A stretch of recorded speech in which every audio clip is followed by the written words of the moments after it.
This is the model RL-1, and we do have a gap guide on it. I'll show you what that's for as we go along here. We're going to be applying a clear on clear label to a glass bottle which has seams on both sides, which you want to stay off of, because especially if you label clear labels over a seam, it'll show terribly.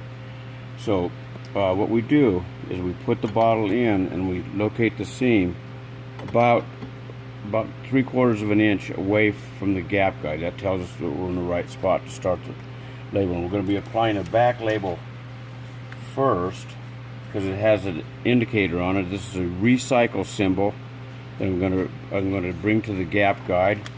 And then we apply the back label, and what that does is give you the proper gap, keeps you off the seams.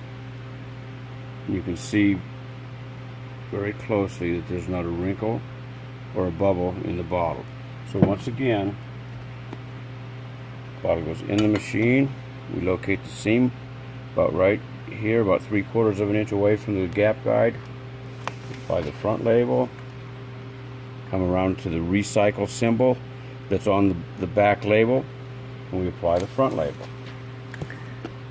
And that gives you the proper gap, perfectly clear application with no bubbles or wrinkles.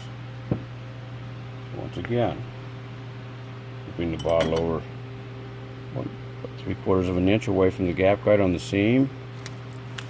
Apply the back label, come around to the recycle symbol. That sets our gap. We apply the back label. You get the same exact results. Proper gap. We're off the seams. And there's not a wrinkle or a bubble on the bottle. Once again, put the bottle in the machine about 3/4 of an inch away from the gap indicator on the seam. We apply the back label, bring it around to the recycle symbol that's on the back label. We apply the front label. We get the same exact results. Seams are running down the middle. There's not a wrinkle or a bubble, and the gap is absolutely perfect.